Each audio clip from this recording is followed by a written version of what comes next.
Well, I think when I went into business for myself, about 20 years, yeah, I think that was something I never thought I'd do, but, and I loved that. Yeah, I met a lot of nice people.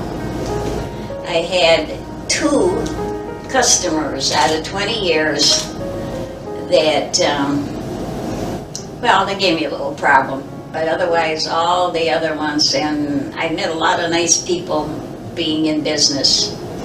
Judges and doctors and lawyers and and they were all so nice and pleasant.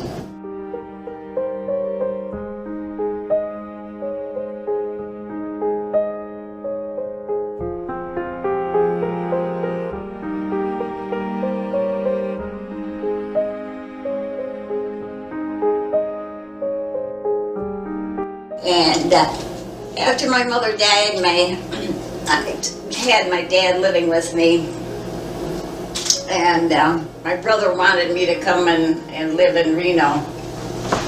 But my father didn't want to leave Kenosha, so it was okay. It's all right. And I traveled so much. I've been places, I don't know, Mazatlan, Mexico, Lake Tahoe, Reno, Seattle, Washington, a lot of places up in the state of Washington, which I don't like to all over, except not much on the East Coast. I wanted to go to, like in the fall, now this time of the year, on the Maine, Vermont, and New Hampshire, but I never got a chance. And another place I wanted to see during the Mardi Gras was New Orleans, but I never got there either. But I've been many other places, which few people can say they have traveled so much, You know what? When I was a teenager, one day I said to him, "Pop, why didn't you teach it? We only spoke English at home."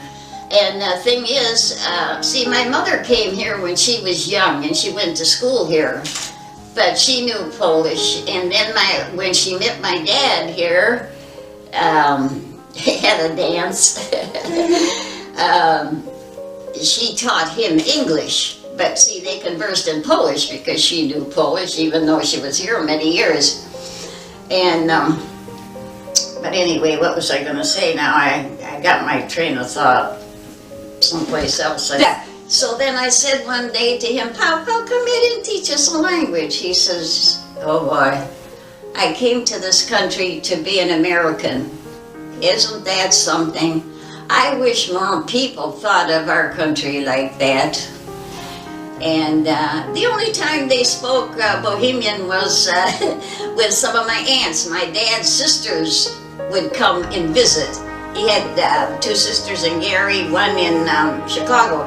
And when they'd come to visit, then they'd all talk Bohemian to see how much they remembered, It was cute, but Bohemian's a hard language to understand. You have to know that from the cradle. I could have learned. I know, you die laughing.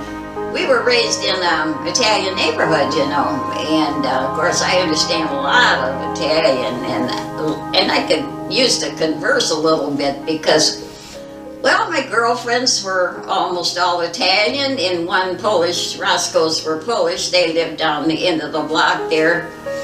And I can still hear Mrs. Tenuta calling. She had 10 kids. Veni casa mangiate accidenti. If you don't get over here, you're going to get it. Come on in and eat.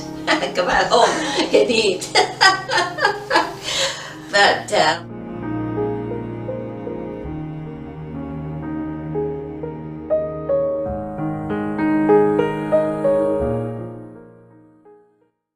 well, Joy is the love of my life.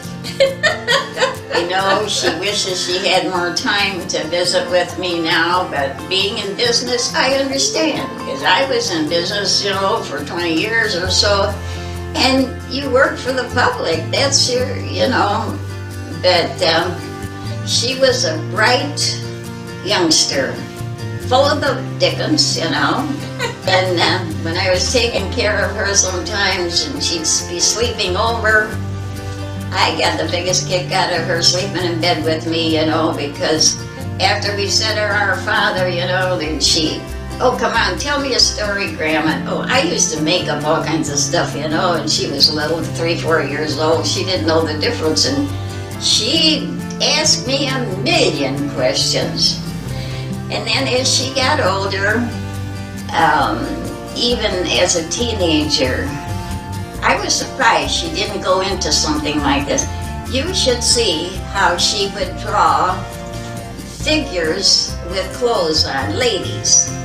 And as she was growing, I thought to myself, someday she could be a wonderful dress designer. But as she got older, that didn't seem to, you know, be the thing she was interested in. And, but anyway, she's got a pretty good business head on her, and I'm so happy that she's in something that she likes, you know. I don't know what else to say about her, because she was, yeah, she was really a wonderful girl. Never gave her dad and I any kind of problems like some kids have.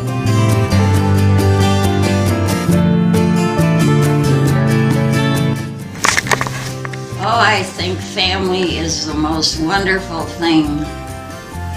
But you have to have love in the family. I don't know, I can't understand people that their kids are on the streets late at night and don't know where they are. That never happened when I was young, because you wanted your kids, you did anything you could for them. But I understand, you know, 2 people have to work nowadays and they can't always keep their eyes on their kids, but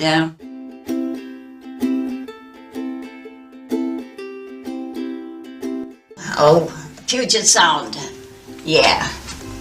And that's his daughter. She's retired and lives in Arizona, and that's his son, Marty. He lost Marty when Marty was 47 years old, yeah. That's his granddaughter. She's still living, and she's living, that's his daughter's daughter. This is Jim when he graduated high school. This is Joy. I forget, I don't know how old she was here, but I would say she was about 8 years old here. Me as a baby, the one that was closest to me 9 years was my sister Frances, and this is my sister Ann, who was 13 when I was born. This is my husband and Jim when he was little. And this is Jim when he was about 6 months old.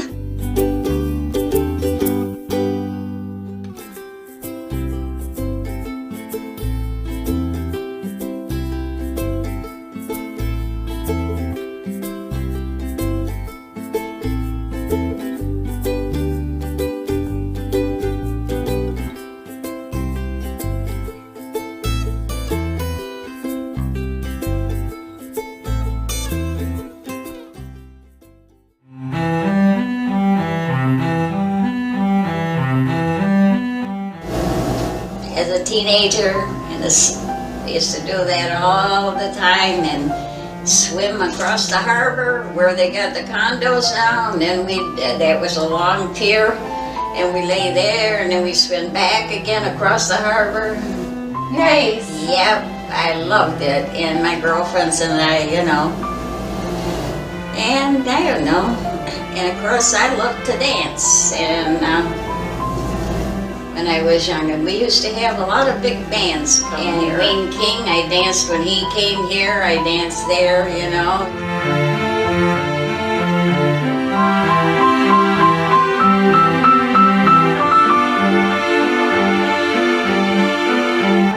Nevada.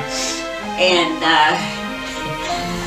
Frank was supposed to play for him there. So okay, so Frank went in the daytime, and he wanted to make sure a few things so he wouldn't, make a mistake, you know. So he went to see him ahead of time, and Bing was in his room there, and he had a guard in front of his door. That, you know, those celebrities, they always did. And Frank's hollered in, "Hey, Bing," he says, "what key you singing?" And he knew right away Bing Crosby was loaded. He says, "Any key, Frank, any key."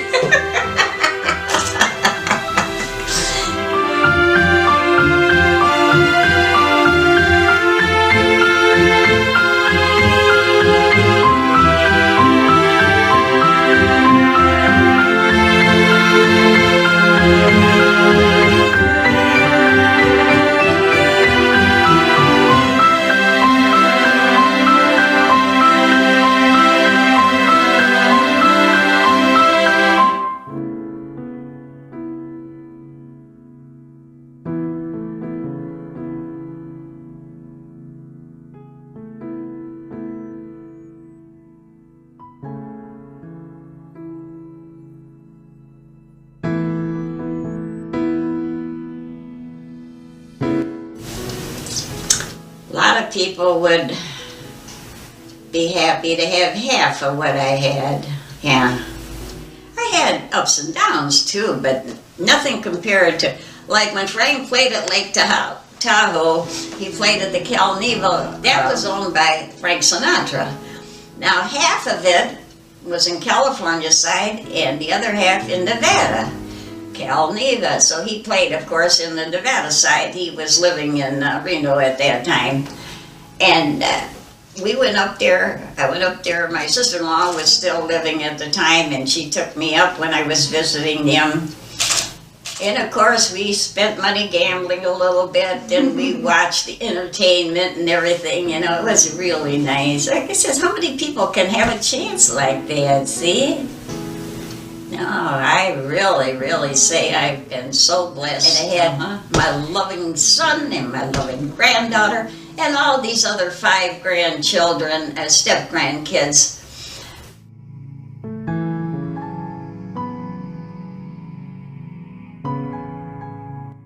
The one that I wrote is 3/4 time, so that's more a waltz.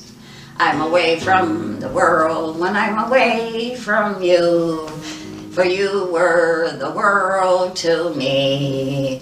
I'm away from the sun, and the sun won't shine when you're away from me. Why don't you love me like you used to? I thought that it was to be you. I'm away from the world when I'm away from you. For you were the world to me. How about that?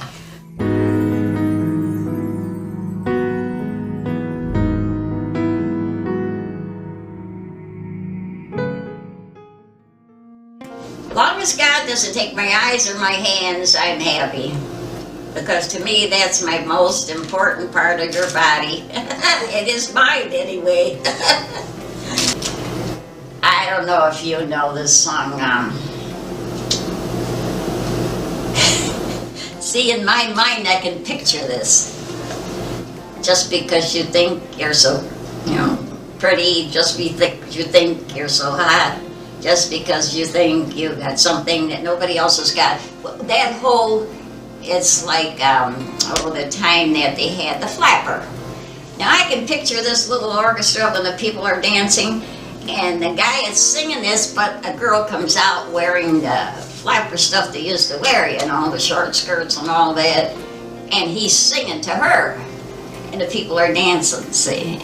But I got a lot of relatives in music, they 3rd generation, but they're all up in Washington or someplace else, So I didn't get that too. But that's okay.